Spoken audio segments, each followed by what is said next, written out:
ॐ सहना भवतु सहनौ भुनक्तु सह वीर्यं करवावहै तेजस्विनावधीतमस्तु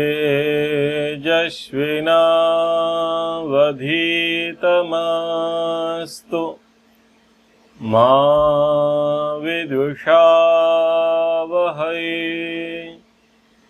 ॐ शान्ति शान्ति शान्तिः। विशुद्ध मनुस्मृति तृतीय अध्याय। प्रसंग चल रहा है विवाह की योग्यता का। किससे विवाह करना चाहिए, किन कुलों में विवाह संबंध रखना चाहिए। पिछली कक्षा में हमने जाना जिनको गृहस्थ में प्रवेश करना है सर्वप्रथम वह शिक्षित होवे। अनिवार्य योग्यता कन्या और वर का शिक्षित होना। दूसरी योग्यता शारीरिक रूप से समर्थ होना, यानी यौवन अवस्था में विवाह के लिए तत्पर रहना। तीसरी योग्यता गोत्र को ध्यान में रखना है। पिता के गोत्र में विवाह नहीं करना है और माता की 6 पीढ़ियों में विवाह नहीं करना है। समाज में जो लोक रीति चलती है वो इस प्रकार से चलती है कि माँ के गोत्र में विवाह नहीं करते और नानी के गोत्र में विवाह नहीं करते। ठीक इसी प्रकार से पिता के गोत्र में विवाह नहीं करते और दादी के गोत्र में विवाह नहीं करते। तो कुछ 4-5 गोत्रों को छोड़ करके विवाह करते हैं।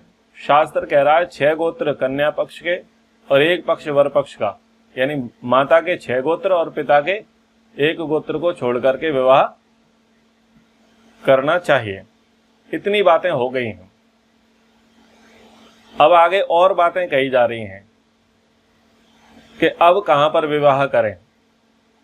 तो बहुत अच्छी बात कह रहे हैं श्लोक संख्या 6 में, महान्त्यपि समृद्धानि गोजाविधन धान्यतः स्त्री संबंधे दशैतानि कुलानि परिवर्जयेत।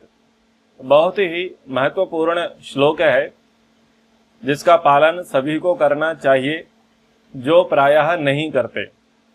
महर्षि मनु जी कह रहे हैं गो अजा अवि धन धान्यतः समृद्धानि।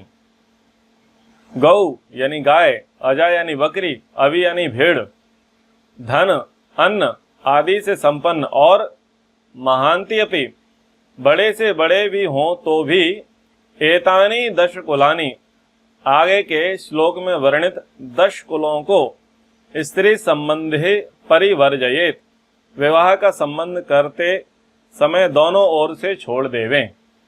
ऋषि दयानंद जी कहते हैं कि विवाह में नीचे लिखे हुए 10 कुल, चाहे वे गाय आदि पशु धन और धान्य से कितने ही बड़े हों, उन कुलों की कन्याओं के साथ विवाह ना करें। तो संन्यास संस्कार विधि के विवाह प्रकरण में ये बात उन्होंने कही, अन्यत्र उन्होंने सत्यार्थ प्रकाश में भी कहा और यहाँ मनुस्मृति में ये मुख्य रूप से ये बात कही गई है। क्या कहना चाह रहे हैं? कहना ये चाह रहे हैं जैसे कि आप देखते हैं एक लड़की है लेकिन उसकी कदकाठी बड़ी छोटी है, बहुत मोटी है, थोड़ी सी कुरूप है, यानी रूपवती नहीं है, लेकिन सरकारी नौकरी है। अब सरकारी नौकरी को देख करके जो वर पक्ष है वो तैयार हो जाता है, जबकि देखा जाए तो जोड़ी मिल नहीं रही है। ठीक इसके विपरीत बड़ी ही सुशील, पढ़ी लिखी, समझदार लड़की है, रूपवती है, रूप सौंदर्य भी ठीक ठाक है, लेकिन जो लड़का है वो सरकारी नौकर है। फिर उसका पेट गणेश जी की तरह निकला हुआ है, बाल भी उड़ चुके हैं, ठीक है, बहुत ही अटपटा कदकाठी का व्यक्ति है, दिखने में अच्छा नहीं लगता। लड़की के साथ खड़ा कर दें तो वो उसके ड्राइवर से कम नहीं लगता। अब ऐसे लड़के के साथ विवाह कर दिया, कारण बोले सरकारी नौकरी है।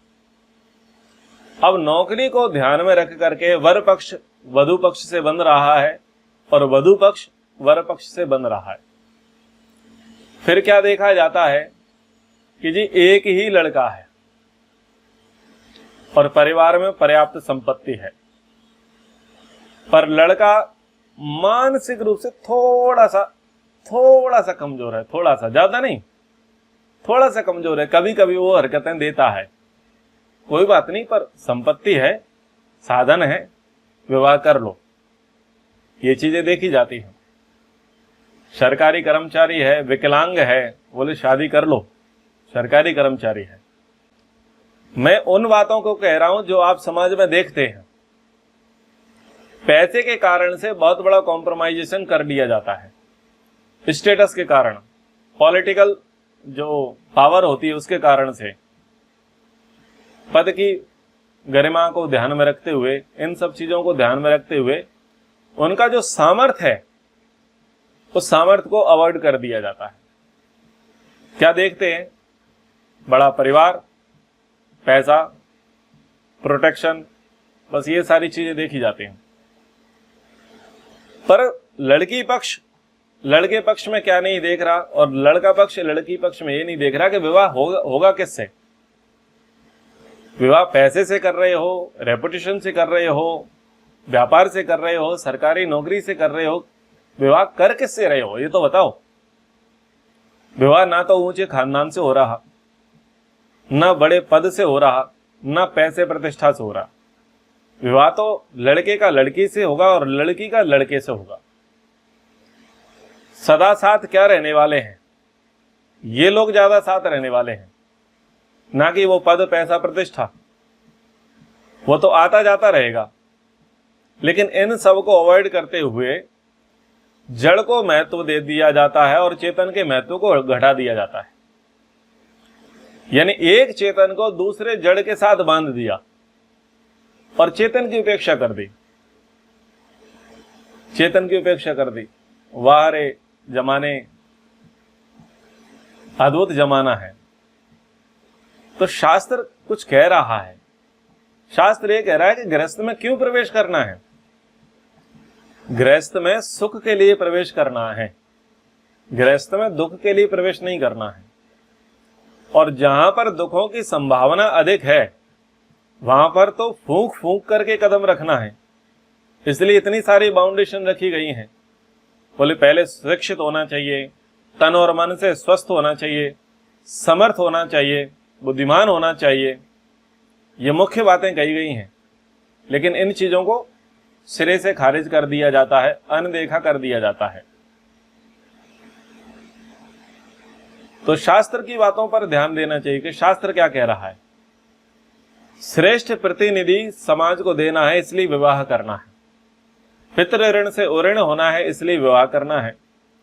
और गृहस्थ में आकर के कुछ सृजनात्मक कार्य करना है, जिससे समाज का विकास हो, धर्म का विकास हो, राष्ट्र का विकास हो। वैसे कार्यों को करने के लिए गृहस्थ में प्रवेश लेना है, ना कि स्वार्थ की सिद्धि को ध्यान में रखते हुए। अब लोक लाज में मरते हैं जी। उम्र बीत रही है, विवाह नहीं हो रहा है, संबंध नहीं हो रहा है, तो परेशान होते हैं। ऐसे तैसे किसी के साथ भी फंदा डाल लेते हैं। लड़की को किसी के साथ भी बांध देते हैं और लड़के को किसी के साथ भी बांध देते हैं। क्यों बांध देते हैं? उनको उन पर विश्वास नहीं है, भाग जाएंगे, सुसाइड कर लेंगे, गलत कार्यों में लग जाएंगे। इसका मतलब क्या है? आपने मर्यादा की शिक्षा नहीं दी, आपने उन्हें आत्मनिर्भर नहीं बनाया, आपने उन्हें भले बुरे का विवेक नहीं कराया। इसी के कारण तो आप डर रहे हो। और उसी के कारण क्या हो रहा है कि अब आप उनकी शादी ये इनके इन प्रकार किसी न किसी के साथ कर देना चाह रहे हो।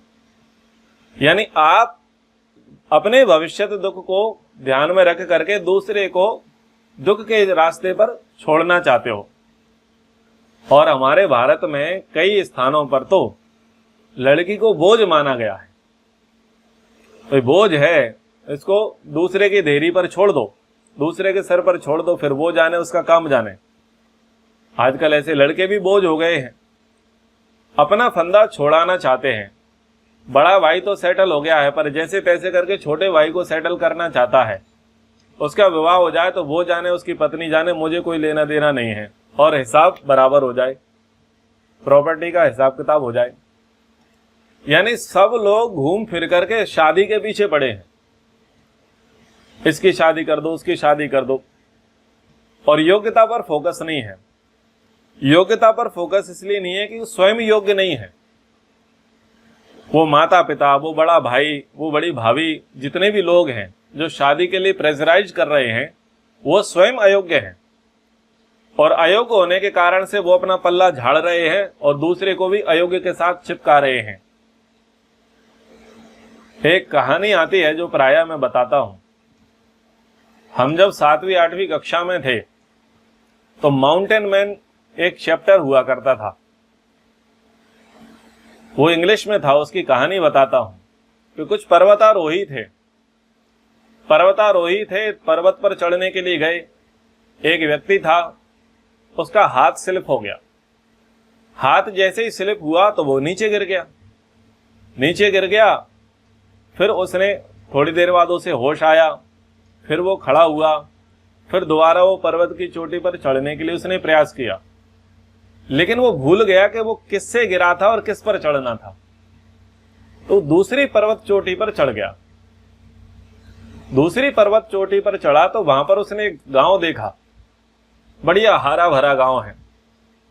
उसको बड़ी प्रसन्नता हुई, लेकिन जैसे ही उसने कदम रखा तो वहां की जो वनस्पति थी, पर्यावरण था, उसमें वो एडजस्ट नहीं हो पाया। घास ने बोला, मुझको रगड़ करके क्यों चल रहे हो? बोले, ये बड़ा देश है, यहां तो घास भी बोलता है। वो थोड़ा घास से पीछे आया तो पेड़ से टकरा गया। आजा आजा भाई, तुझे मैं ही मिला था ठोकने के लिए। बड़ा परेशान, आगे चला तो घास ने बोल दिया, और थोड़ा पीछे कदम उठाए तो पेड़ बोलने लगा। उसको लगा कि कहीं भूत भूत तो नहीं है। वो थोड़ा सकुचाते हुए आगे बढ़ा तो फिर कोलाहल होना शुरू हो गया। कुत्ता भी बोलने लग गया, सब बोलने लग गया। धीरे धीरे गांव में खबर पहुंच गई कि कोई घुसपैठी आ गया। अब गांव के सारे लोग जो है उसे पकड़ने के लिए आए कि कोई चोर आया है, कोई बाहरी व्यक्ति आया है। अब इसने सोचा, भाई मैं तो पर्वतारोही व्यक्ति हूं, मैं काहे का चोर हूं। लेकिन फिर भी उसने बचने का प्रयास किया तो उसने दौड़ लगाई तो क्या देखा कि हर चीज बोल रही है। कुआं भी बोल रहा है, आजा आजा मुझ में गिर जा। पेड़ भी बोल रहे हैं, कुत्ते भी बोल रहे हैं, घास भी बोल रही है। हुआ ये कि उन सब लोगों ने इसको पकड़ लिया, क्योंकि जब सब बोल रहे हैं तो वो कहां भागता, सबने उसका पता दे दिया। पकड़ के देखा, यार है तो आदमी, और मामला क्या है। तो ऐसे टटोल करके देखा तो देखा, अरे यार ये व्यक्ति तो अंधा है, इसलिए हमारे यहाँ एटमॉस्फेयर में ये एडजस्ट नहीं हो पाया। उसने कहा, भाई मैं अंधा नहीं हूं, मुझे सब दिखाई दे रहा है। बोले, सब दिखाई देता तो तू इतनी व्यवस्थाएं खराब न करता। बोले, इसकी आंखें ठीक करो।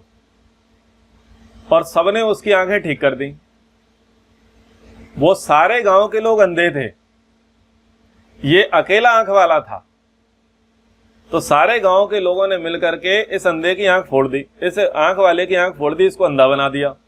बोले, अब तो यहां ठीक चलेगा। तो आज गृहस्थ में सब लोग अंधे हैं। अब उसको एक आंख वाला खटकता है, इसको दिखता है पूरा। तो बुआ जी हैं, फूफा जी हैं, मामा जी हैं, जीजा जी हैं, भैया हैं, भाभी हैं, सब लोग मिलकर के, समाज के लोग क्या करते हैं, उस आंख वाले को अंधा करने के चक्कर में रहते हैं। इसकी भी आंखें फोड़ दो तो ये हमारे साथ बना रहेगा, अदरवाइज इसकी हमारे पास रहने की कोई योग्यता नहीं है, कोई सामर्थ्य नहीं है। तो लोगों का दृष्टिकोण ऐसा हो गया कि खुद की तो फूटी हुई है, खुद तो अयोग्य हैं, और दूसरे अयोग्य को भी अपनी पार्टी में मिलाना चाहते हैं। जोड़ तोड़ की सरकार है। तो ऋषि बड़ी अच्छी बात कहते हैं कि देखो, हीन क्रियम निष्पुरुषम निश्छंदो रोम सार शमम सम। छैया आम यावी अपस्मारी स्वित्री कुष्ठी कुलानी चा। कह रहे हैं कि 10 कुल हैं, इन 10 कुलों में विवाह मत करना, भले ही इन 10 कुलों में पैसा हो, बड़ा परिवार हो, नौकरी धंधा व्यापार हो, गाय भैंस घोड़े बकरी सब साधन संपन्न हो, किसी चीज की कमी ना हो, लेकिन ध्यान देना तुम वस्तु से विवाह नहीं कर रहे, तुम व्यक्ति से विवाह करोगे। और अगर ऐसे व्यक्ति हो तो विवाह मत करना। कैसे व्यक्ति? तो सबसे पहले कहा कि जिस कुल में तुम बेटी देना चाहो अथवा जिस कुल में तुम बेटा देना चाहो तो उसमें हीन क्रियम शास्त्र विरुद्ध कर्म किए जाते हो, ऐसे कुल के साथ अपना संबंध मत रखना।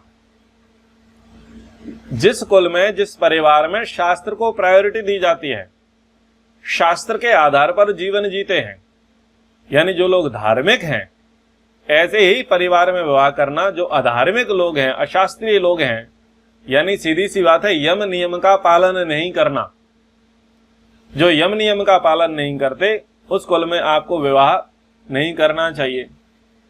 फिर कहा कि निष्पुरुषम, जिस कुल में उत्तम पुरुष ना हो, ऐसा पुरुष जिसकी ख्याति समाज में ना हो, जिसकी भजनदारी ना हो, जिसका नाम ना हो। यहां ख्याति से मतलब धनवान नहीं, यहां ख्याति से मतलब बलवान नहीं, लठ वाला नहीं, रसूख वाला नहीं। यहां पुरुष, पुरुषार्थी, धर्मार्थ काम मोक्ष की सिद्धि में जो लगा हुआ, जिसकी कीर्ति सब जगह है, ऐसे शिष्टाचारी, सदाचारी, अनुशासन प्रिय, धार्मिक व्यक्ति जिसकी सब मानना करते हैं, सब जिसको भद्र मानते हैं। और ऐसा अगर व्यक्ति ना होवे कुल में, अच्छा एक भी, तो उस कुल में विवाह मत करो।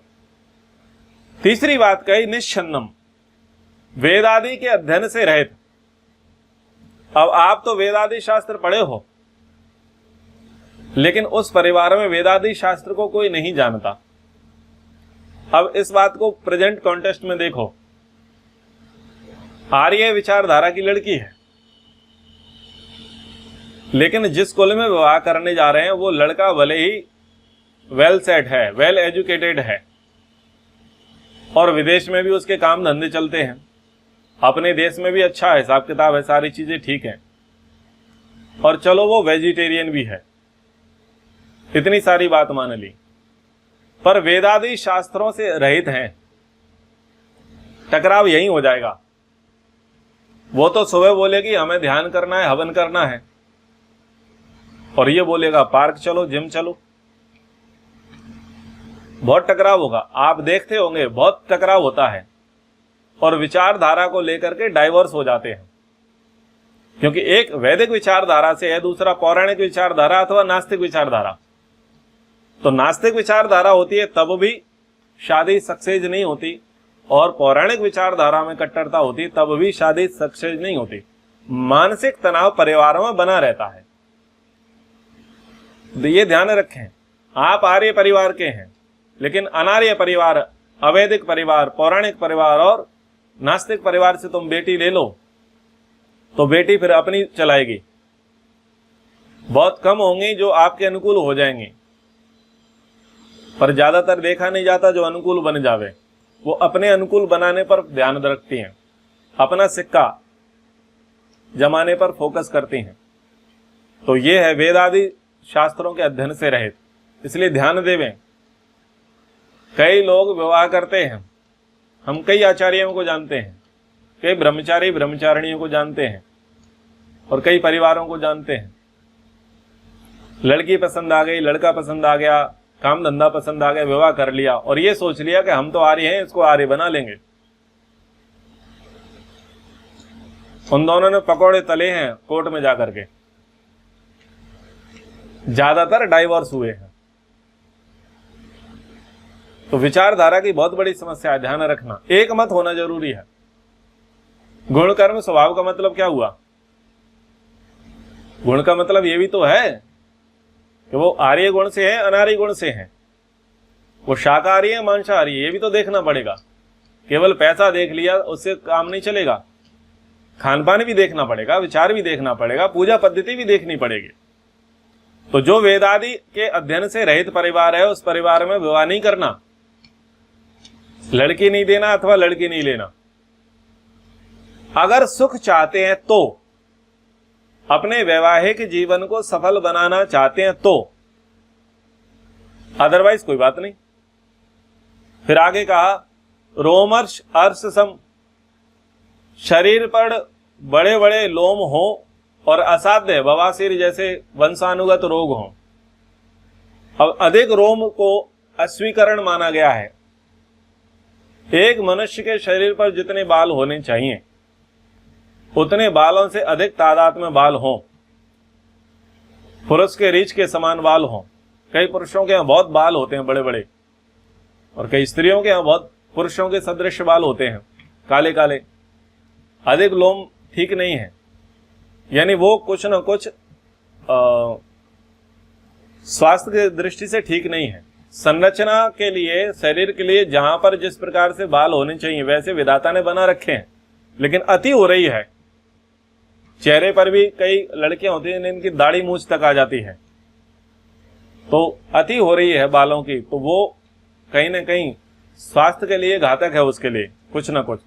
तो इसलिए कहा कि नहीं, ऐसे लोगों के साथ विवाह नहीं करना। और असाध्य रोग, असाध्य रोग जो हैं जिनकी साधना बड़ी कठिन है, वंशानुगत है और पिता को था, पिता के पिता को था, तो असाध्य रोगों में क्या है, एक तो बवासीर है, पाइल्स जिसे कहते हैं, फिर क्षयी, आमयावी, अपस्मारी, स्वित्री, कुष्ठी, कुलानी, क्षय रोग है, टीबी का रोग है, मंदाग्नि है यानी जठराग्नि कमजोर है, पाचन क्रिया जहां की खराब है, मृगी, एपिलेप्सी के रोगी हैं, श्वेत कुष्ठ, कोढ़ी हैं,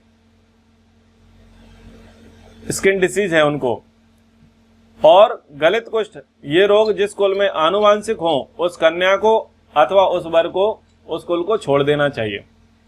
तो ऋषि दयानंद जी कह रहे हैं कि एक, जिस कुल में उत्तम क्रिया ना हो, दूसरा जिस कुल में कोई भी उत्तम पुरुष ना हो, तीसरा जिस कुल में कोई विद्वान ना हो, चौथा जिस कुल में शरीर के ऊपर बड़े लोम हो, पांचवा जिस कुल में बवासीर हो, छठवां जिस कुल में क्षयी, राज्यक्षमा यानी टीबी का रोग हो, सातवां जिस कुल में अग्नि मंदता से अमाशय के रोग हो, आठवां जिस कुल में मृगी के रोग हो, नवा जिस कुल में श्वेत कुष्ठ हो, दसवां जिस कुल में गलित कुष्ठ हो आदि रोग हो, उन कुलों की कन्या अथवा उन कुलों के पुरुषों से विवाह नहीं करें। तो ये पहले ध्यान रखे हुए। आजकल बहुत सारे लोग स्वास्थ्य के प्रति सजग हो गए हैं। वो कहते हैं कुंडली की जरूरत नहीं है, ब्लड सैंपल की जरूरत है, फुली बॉडी चेकअप। क्योंकि व्यक्ति से विवाह करना है तो पहले व्यक्ति के विचार देखो और व्यक्ति का सामर्थ्य देखो, नहीं तो रोग आ जाएंगे, रोग ट्रांसफर हो जाएंगे। तो भाई आप ये बता दो आपको कोई वंशानुगत रोग तो नहीं है, और ऐसी डिमांड करना हक है, मेडिकल टेस्ट कराना हक है, अधिकार है। क्या आप चाहोगे आप रोगी बनो? आप कोई प्रॉपर्टी खरीदने जाते हो, कहीं इन्वेस्टमेंट करते हो तो जांच परख करते हो, कागज देखते हो, उनका सत्यापन कराते हो, पटवारी से, किसी वकील से पता करते हो, भाई देख लो कहीं घपला तो नहीं है। प्रॉपर्टी के लिए इतनी आप मैच्योरिटी दिखाते हैं, सजगता, सावधानी दिखाते हैं, और जिसके साथ आपका जन्म जन्मांतर का एक प्रकार से संबंध बंधने वाला है, एक कुल परंपरा चलने वाली है जिसके साथ जीवन यापन करके, और उसके साथ आप ये भी ना सोच सकें। ये चीजें सोचनी चाहिए, ये चीजें देखनी चाहिए। तो ये बातें कहीं, पैसे को प्राथमिकता मत दो, प्रतिष्ठा को प्राथमिकता मत दो, लेकिन इनको प्राथमिकता दो। रोग तो नहीं है, अच्छे गुण, अच्छे कर्म, अच्छे स्वभाव उनके होने चाहिए तो ही विवाह करो, अदरवाइज मत करो। महर्षि दयानंद जी कहते हैं, अन्य ऋषि भी कहते हैं कि देखो भाई, भले ही कन्या अपने घर में जीवन पर्यंत कुंवारी बैठे, पर मूर्ख के साथ ना बंधे, अयोग्य के साथ ना बंधे। कुंवारा रहना ज्यादा अच्छा है, सिंगल लाइफ ज्यादा अच्छी है, अगर गृहस्थ में योग्य व्यक्ति ना मिले तो।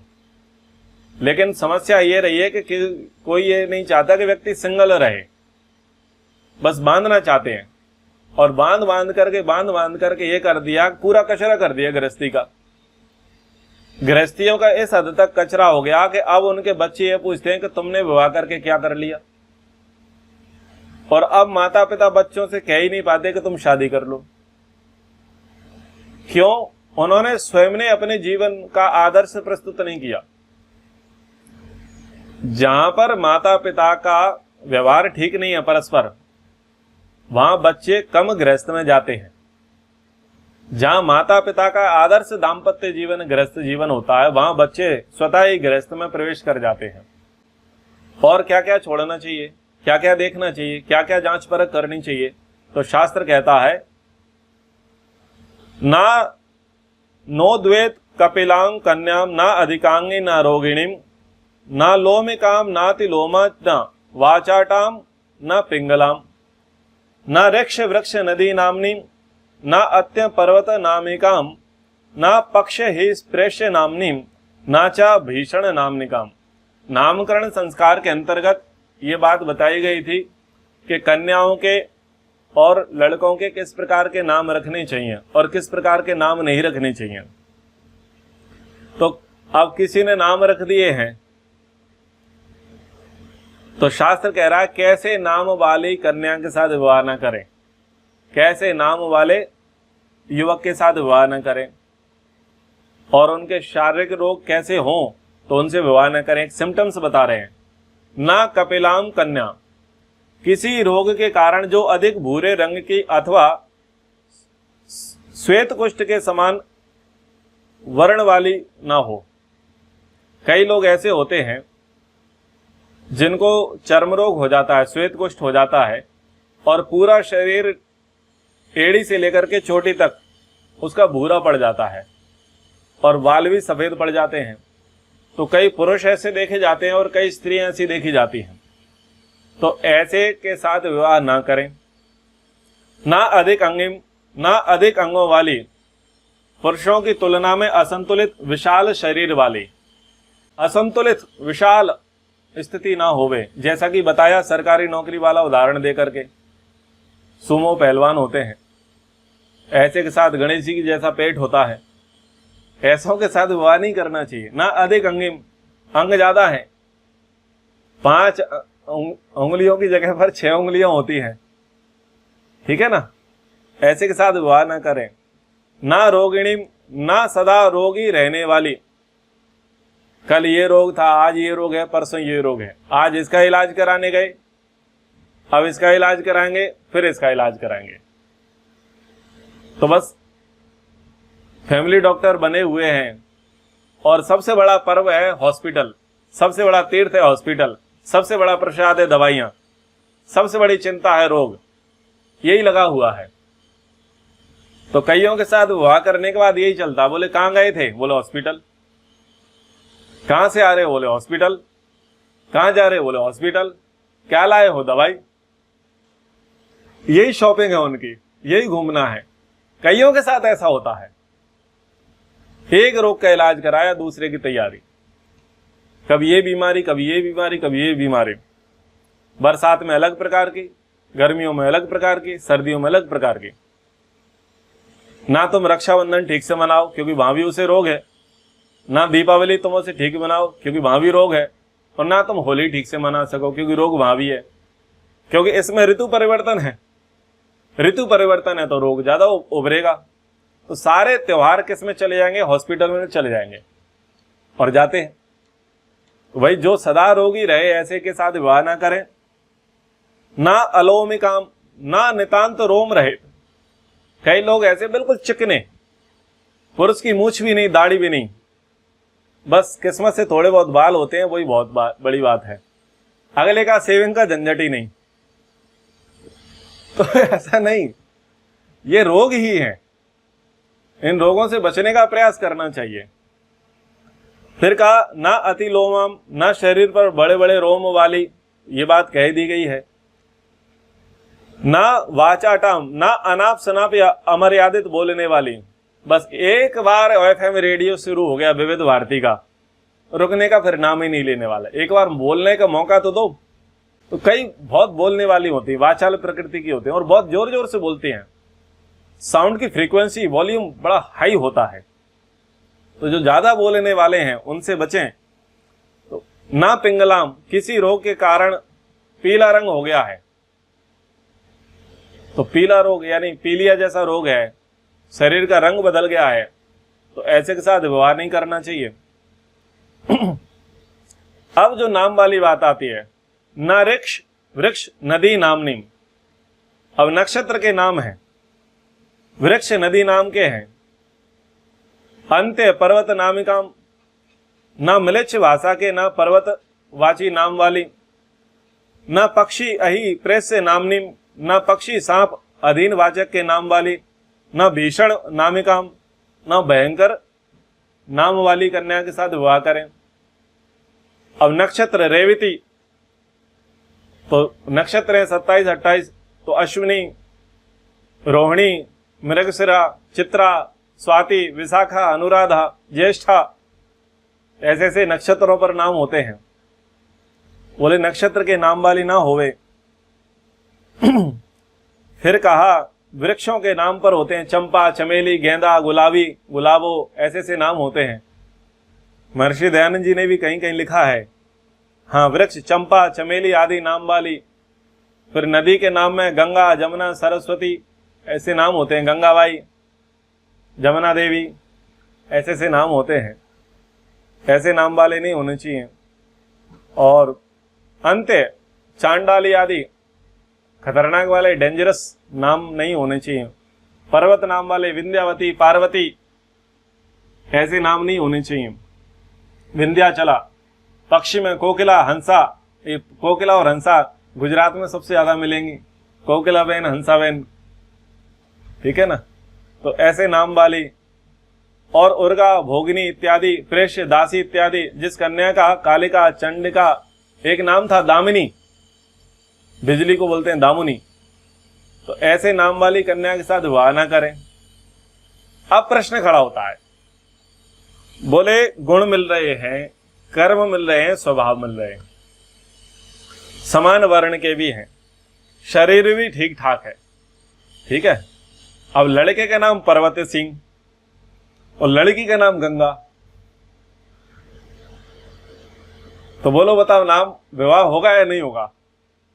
तो नाम बदलो, नाम बदलो। पर्वत सिंह को ठीक करो, पर्वत सिंह को ठीक करो, गंगा को ठीक करो, नाम ठीक करो, क्योंकि नाम बदले जा सकते हैं। अच्छे नाम होने चाहिए, मंगलकारी, सौभाग्य वाले, बोलने में अच्छे लगें, जिनके अच्छे अर्थ हों। तो फिर कई समझदार लोग क्या करते हैं, विवाह के बाद नाम बदल देते हैं। अब किन के साथ विवाह कर लेवे? अव्यंगांगिम सौम्य नामनिम हंस वारण गामिनीम तनुलोम केश दशनाम मृदभंगिम उद्वेहेत श्रियम।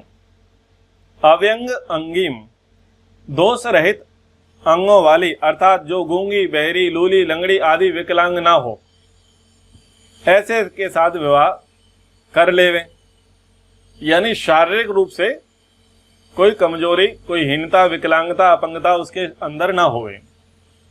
फिर कहा सौम्य नामनिम, कोमल मधुर नाम वाली, जिनका नाम अच्छा हो, प्रेरक हो, प्रेरणा हो, सार्थक नाम हो, ऐसे सार्थक नामों वाली से विवाह कर ले।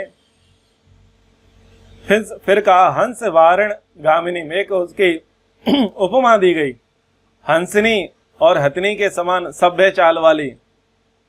बोले साहब के आप कह रहे हैं हंसनी और हाथी के समान सभ्य चाल वाली, तो सुमो पहलवान क्यों नहीं चलेगी? अब जब आपने हाथी और हंसनी की उपमा दे दी गई है तो क्यों नहीं चलेगी बताओ? 100 किलो की, 80 किलो की क्यों नहीं चलेगी? भाई नहीं चलेगी। बोला कि अधिक भार वाली नहीं चलेगी।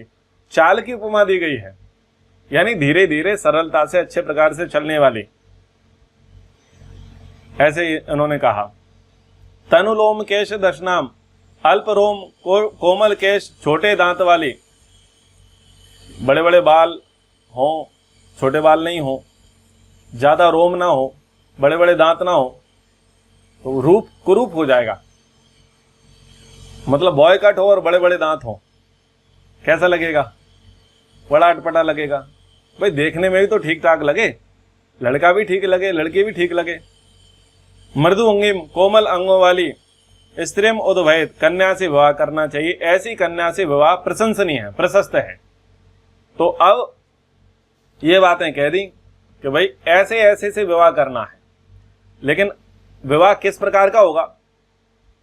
यह तो चयन हुआ है, शिक्षा देखी है, गोत्र देखा है, आयु देखा है, परिवार का वैभव देखा है और गुण कर्म स्वभाव देखे हैं, शरीरों की स्थिति परिस्थिति देखी है। इतनी चीजें हो गई हैं, लेकिन विवाह कैसा होगा, किस कैटेगरी का होगा, किस कैटेगरी का विवाह अच्छा माना जाएगा और किस कैटेगरी का विवाह हीन माना जाएगा, तो फिर वो कैटेगरी पर चर्चाएं करेंगे। आसुरी विवाह, पिशाच विवाह, दैवी विवाह, ब्राह्मण विवाह, प्रजापत्य विवाह, गंधर्व विवाह, उन सब विवाहों पर चर्चा करेंगे कि कितने अच्छे प्रकार के विवाह हुआ करते थे, वर्तमान में कौन सी विवाह प्रचलित हैं, कितने श्रेष्ठ माने गए और कितने हीन माने गए हैं। ये वीडियो सबको भेजना है, जिनको भी वर वधू का चयन करना है, अपने बेटे के लिए लड़की ढूंढना है और अपने लड़की के लिए लड़का ढूंढना है, उन सब के लिए वीडियो भेजने की आवश्यकता है, क्योंकि इसमें बताया गया है कि कैसे कुल खानदान परिवार से लड़की से लड़के के साथ संबंध करना है। समय के अनुसार कक्षा को यहाँ पर विराम करते हैं। ओम